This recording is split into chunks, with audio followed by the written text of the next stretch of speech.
Number of proton in an atom is known as atomic number, but number of proton plus neutron in an atom is known as mass number. अब उदाहरण के लिए आपके सामने screen पे hydrogen atom दिख रहा है, जिसके सेंटर में एक प्रोटॉन, एक न्यूट्रॉन और बाहरी कक्षा में एक इलेक्ट्रॉन है, जिसमें एक प्रोटॉन, एक न्यूट्रॉन और एक इलेक्ट्रॉन है। अब एटॉमिक नंबर कहते हैं जो केवल नंबर ऑफ प्रोटॉन है, नीचे में जो दिया गया है 1 प्रोटॉन है तो नीचे में 1 है, लेकिन ऊपर में जो 2 दिया गया है वो मास नंबर है। मास नंबर का मतलब हो गया एक प्रोटॉन प्लस एक न्यूट्रॉन, दोनों मिलाकर के मास नंबर है। आप सेंटर में देख रहे होंगे एक प्रोटॉन है और एक न्यूट्रॉन है, ये दोनों मिलकर के 2 हुआ, तो मास नंबर इसका 2 हो गया। अब ये देखिए हीलियम का एटम हो गया, इसमें 2 प्रोटॉन 2 न्यूट्रॉन हो गया, तो 2 प्रोटॉन के कारण हीलियम के नीचे वाले हिस्से पे आपको 2 दिख रहा होगा और ऊपर वाले हिस्से पे 4, यानी ऊपर वाला मास नंबर है, नीचे वाला एटॉमिक नंबर है।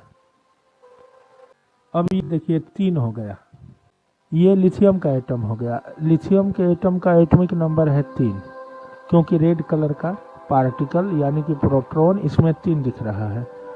ब्लैक कलर का पार्टिकल भी इसमें 3 दिख रहा है, तो ब्लैक कलर का पार्टिकल जो रेड कलर वालों के साथ टच में है वो न्यूट्रॉन है और वो 3 है, तो 3 और 3 मिलाकर के 6 हो गया, यानी इसका मास नंबर 6 है।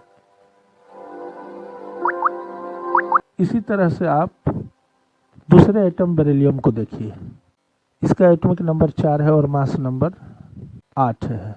क्यों? क्योंकि इसमें 4 प्रोटॉन है सेंटर में रेड कलर का और 4 न्यूट्रॉन है ब्लैक कलर का, सेंटर में ही रेड वाले के साथ टच में।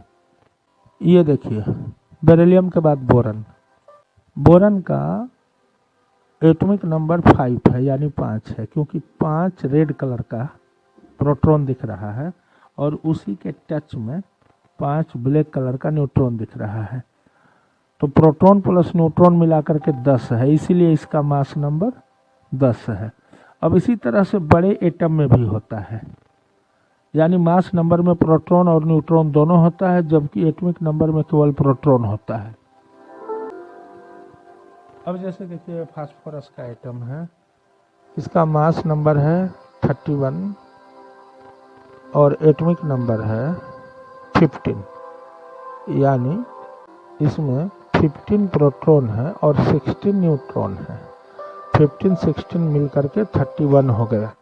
तो इस तरह से आप लोग मास नंबर और एटॉमिक नंबर समझ गए होंगे।